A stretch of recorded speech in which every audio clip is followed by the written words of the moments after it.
English sucks, and I made a video a while back called English is confusing, but that video looked and sounded like a potato. English is a really confusing language. So today I will be making an improved version of that video, explaining some difficult things from the English language that even us natives don't understand how truly blessed we are to have this spawn point. And we aren't too blessed either, because most of us who have been speaking this language straight out the womb can't explain what the heck past progressive tense is. It sounds like a form of car insurance, or what an onomatopoeia is. Now before I start, let me apologize for my upload schedule. I know it's been like a month besides my shorts. I was working on a really long video, but it's taking forever to record. What I'm doing in the video is something I have to set aside time for, and I haven't had much recently with school and work. Like the last video, I will also have a small English test to test out your skills that you've learned from this video. First, I want to talk about irregular verbs. These aren't just native to English and actually plague most languages that exist today. Let me give you an example. So a regular verb in English would be something like the word change. You can say I change,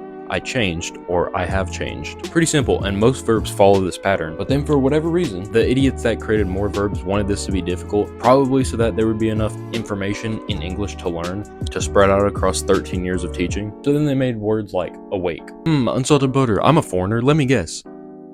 I awake, I awaked, and I have awaked? You would think so, but no. It's I awake, I awoke, and I have awoken. Or you can say I have awakened if you want, because screw it, let's just give you a choice here so it's even more meaningless BS that you have to remember. Another thing that infuriates me are plural words. And you usually find this problem when describing multiple animals. For example, what is this? Yeah, you got it, that's a mouse. And so these are obviously mouses, right? Wrong, they're mice. Now here's another one.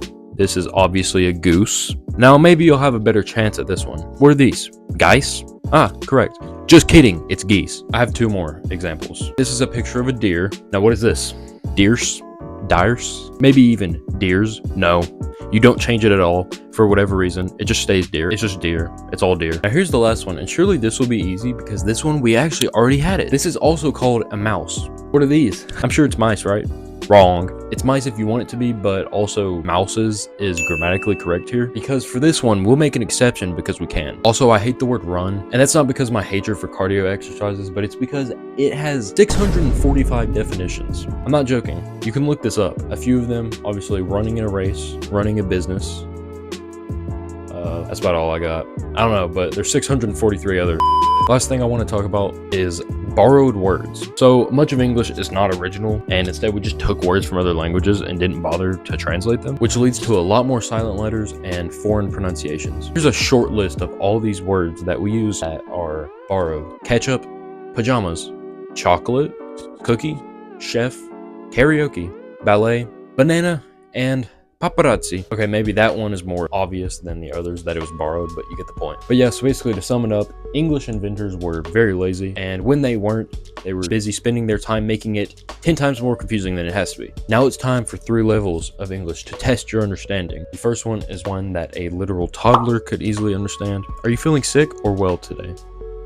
Level 2. I can't really seem to see the ripped seam on my ripped jean jacket. And finally, level 3. Police, police, police, police, police, police, police. I'm not joking, this is a real sentence. But unlike the last video where this was the level 3, Buffalo, buffalo, buffalo, buffalo, buffalo, buffalo, buffalo. and I just didn't explain it, I'm gonna actually explain this one so it makes sense. So first, let's establish some things. Police is a profession, but also an action that you can do to others. And it's also the name of a town in Poland. So now we can create a new word pair that means police who police other police, and we'll call these police police. Therefore, police police from police Poland, police other police police, also from police Poland. Yeah, it's stupid and no one would legitimately say this. It's just a dumb concept sentence that goes to show that English is entirely stupid and you can change any words in any order and it'll somehow make sense. Anyway, that's the end of this video. Thank you all for watching. If you enjoyed, make sure to leave a like and subscribe to the channel for more content like this. If you have any suggestions, make sure to leave them in the comments below. And like I said, I will try to get more videos out. I'm just having trouble with time. Obviously, I enjoy making them,